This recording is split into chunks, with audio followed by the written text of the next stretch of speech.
সমস্ত খেলায় যখন অংশগ্রহণ করো তখন তুমি ডাস্টবিনে ফেলে দেওয়ার মতো, আর ফেলেও দিচ্ছে। তুমি পদ্মা সেতুর ইতিহাস পড়ে দেখিও যে পাইলের মধ্যে লেবার পড়ে গেছে, ওই লেবারকে তুলাই হয়নি, পাইলের মধ্যেই পড়ে মরে গেছে। এটা বাংলাদেশি লেবার, কোনো চায়না কোরিয়ান নয়। কেন? নিজের সময়কে কোনোদিন দাম দেয় না, আওয়ামী লীগ বিএনপির রাজনীতি করেছে, সারাদিন মদ জুয়া আড্ডা গ্রাম বোর্ড নিয়ে থেকেছে। তো এরা যদি লেবারি না করে তো কারা লেবারি করবে? এরা বাংলাদেশেও লেবারি করবে, এরা বিদেশেও লেবারি করবে। এটাই এদের ভাগ্যে লেখা আছে। যতক্ষণ না নিজেরা পরিবর্তন হবে ততক্ষণ। বাহির দেশ থেকে মানুষ এসে এই দেশে বড় বড় চাকরি করবে, বাহির দেশ থেকে মানুষ এসে এই দেশে ইঞ্জিনিয়ারিং করবে, বাহির দেশ থেকে মানুষ এসে এই দেশে ডাক্তারি করবে, বাহির দেশ থেকে মানুষ এসে এই দেশে বিজ্ঞান হবে, আর আমার আপনার পকেটের টাকা তারা বেতন হিসেবে নিয়ে যাবে, আর আমরা আপনারা এই দেশেও লেবারি করব, পদ্মা সেতুতে বাইরেও লেবারি করব। কেন? জীবনে কোনোদিন বই খুলে দেখেনি, সারাদিন রাজনীতি করেছে, অস্ত্র নিয়ে মারামারি করেছে, গ্রাম বোর্ড খেলেছে, আইপিএল খেলেছে, বিপিএল খেলেছে।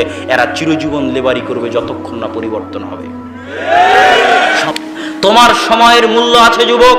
আমি এক বক্তব্যে বলেছি, তোমাদের সামনে আজকেও বলতেছি যে তোমাদের সময়ের মূল্য আছে।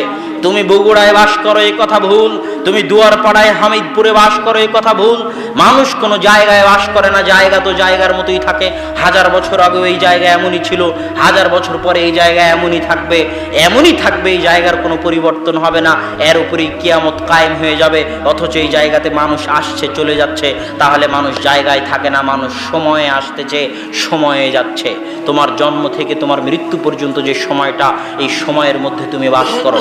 তোমার জীবনের অপর নাম হচ্ছে সময়। ওয়াল আসর, সময়ের কসম, ইন্নাল ইনসানা লাফি খুসর, নিশ্চয় সব মানুষ ক্ষতির মধ্যে নিমজ্জিত। কেন?